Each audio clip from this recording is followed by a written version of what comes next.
Masama po ba ang pagkain kung ito naman ay makapagbibigay sa ating lakas at magandang kalusugan?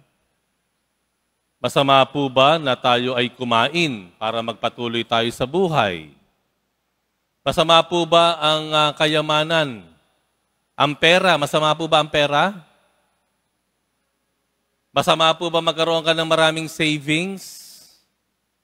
Masama po ba na ikaw ay mahalal bilang isang presidente ng inyong kumpanya, ng inyong samahan? Masama po ba yon?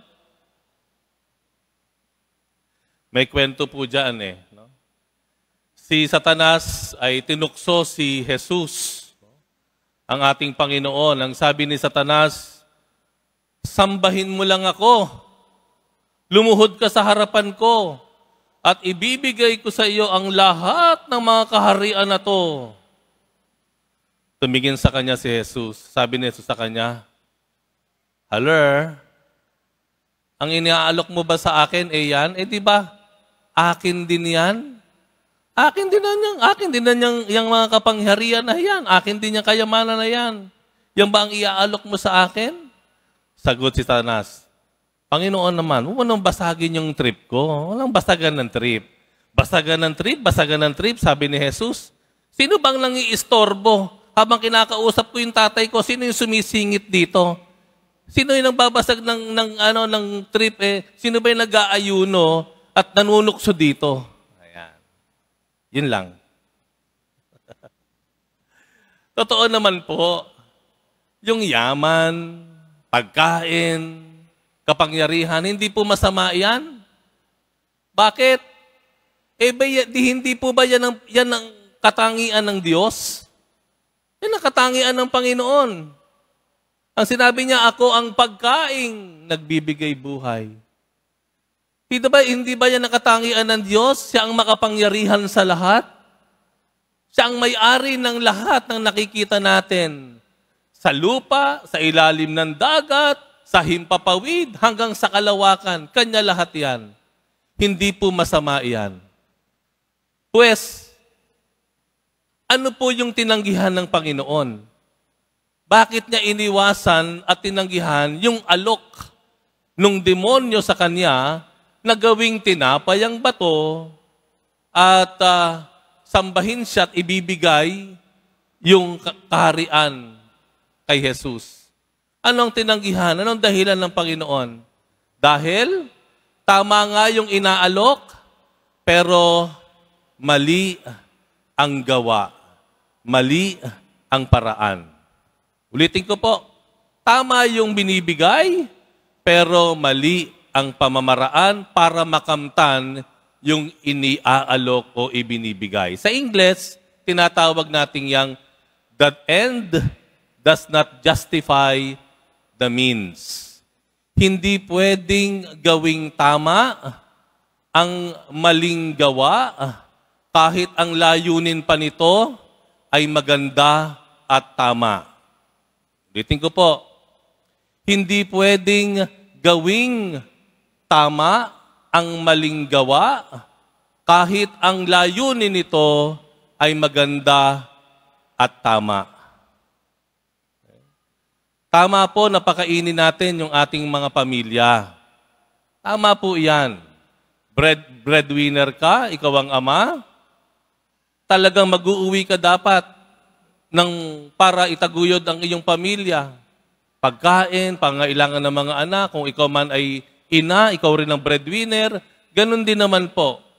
Pero sana sa tamang pamamaraan mo, nakukuha yung inuuwi mo sa bahay mo.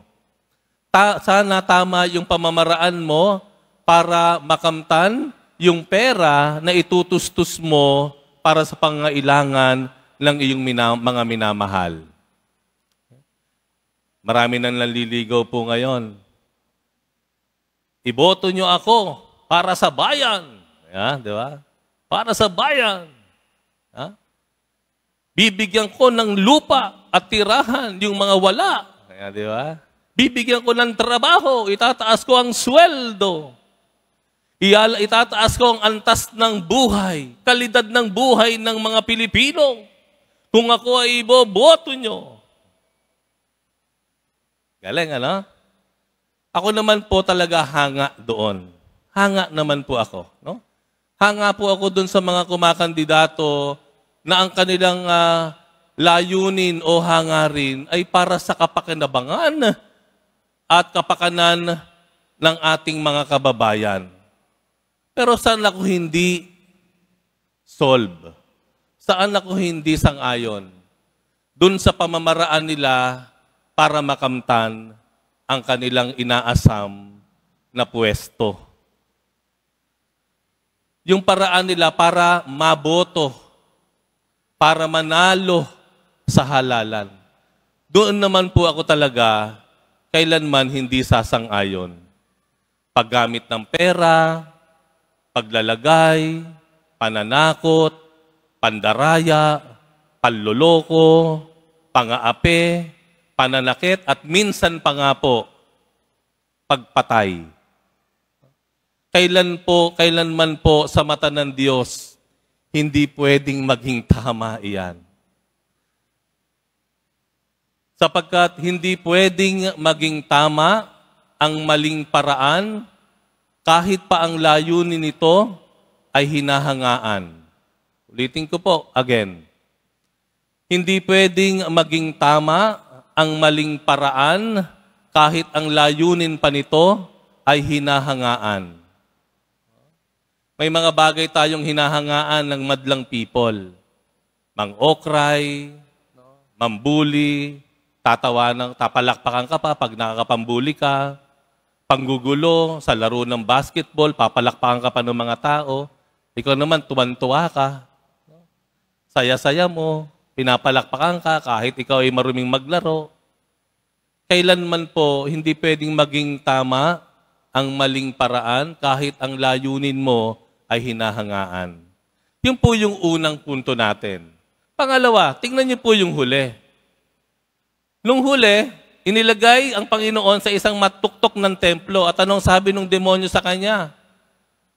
Di ba sinasabi sa kasulatan, nag-quote pa sa Bible, na ikaw na anak ng Diyos ay hindi hahayaang masaktan, sasaluhin ka ng mga anghel. Sige nga, magpatihulog ka. Gumamit ang demonyo ng Bible. Ano sabi ng Panginoon? Nasasaad din naman at nasusulat din naman, huwag mong subukin ang iyong Diyos. Doon natahimik yung demonyo. Pero ang nakikita po natin dito, ito po ay isang malaki pa ring tukso sa panahon ngayon. Ano yon? Kasinungalingan. Kasinungalingan. Ang kasinungalingan nagmimistulang tama at mabuti, pero kung hindi po tayo batid, hindi natin alam, hindi tayo nag-aral, hindi natin pinag-aralan, ito ay yayakapin pa natin at tatanggapin ang mga mali. Ang kasinungalingan. Fake news. For a decade, more than a decade already, ang kasinungalingan, fake news, ay sumisira ng maraming ugnayan. Yung misinformation at saka disinformation. Yung misinformation, matatanggap mo pa yun eh. Nagkamali lang sabi sa iyo, no? Ang oras pala ng pagkikita nyo ay ganito, ang nasabi sa iyo ay ganito, hindi kayo nagkita, misinformation. Pero yung disinformation, yun yung sinasadya. Sinasadya para makuha ang loob mo, para pumanig ka sa ganito. Para mapaniwala ka sa isang bagay na hindi naman pala totoo. Disinformation. Alam po ninyo, yan ang dapat nating katakutan. Kung kayo po ay natatakot sa World War III, katakutan niyo po ang fake news at disinformation. Dahil yan papatay ng maraming buhay, milyon-milyon. Hindi na kailangan ng bomba. Hindi na kailangan ng nuclear bomb. Kaya niyang patayin ang tao. Sisirain na ugnayan, sisirain ng tiwala, at tayo ay magkakagulo, mag-aaway-away. Disinformation, fake news. Ingatan po natin iyan. Huwag tayo kailanman papanig At lalo't higit, huwag tayong magiging tagapagdala ng disinformation. Alam niyo po, ako ay madalas nakakatanggap, hindi ko nasasabihin kung kanino. Itatanong sa akin, Father, totoo ba to? Magpapadala sa akin ng mga link, ng mga videos, mga blogs na nakakatakot. Ang Santo Papa raw, ganito, ang simbahan daw, ganito, si ganyan daw, ganyan. Talagang yan po, hindi nakakalipas ang isang buwan, meron na akong ganyan. Ang sabi ko na lang, ganito po ang gawin ninyo. Kesa po kayo ay mabagabag, maalarma, natatakot kayo lagi. Tingnan niyo po yung source. Sino ba ang nag-publish niyan? Kanino ba nanggaling yung balitang yan?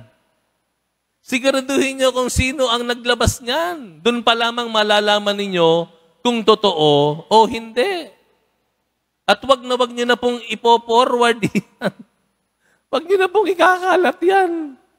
Makasisira po yan. Sa mga katuwid, gayon pong ating pinagninilayan sa unang linggo ng Kwaresma, ang pagtutukso sa Panginoong Hesus, dalawang bagay ang ating tatandaan. Ang hindi pwedeng gawing tama, ang maling gawa, kahit ang layunin pa nito ay maganda at tama. Hindi pwedeng maging tama ang maling paraan kung kahit ang layunin nito ay hinahangaan. Pangalawa, panindigan po natin ang katotohanan. Ayon sa aklat ng pahayag sa banal na kasulatan, ang ama ng kasilungalingan ay si Lucifer.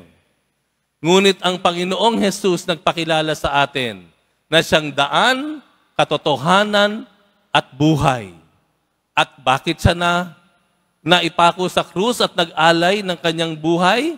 Siya ay namatay para at alang-alang sa katotohanan. Panindigan po natin, panghawakan ang katotohanan.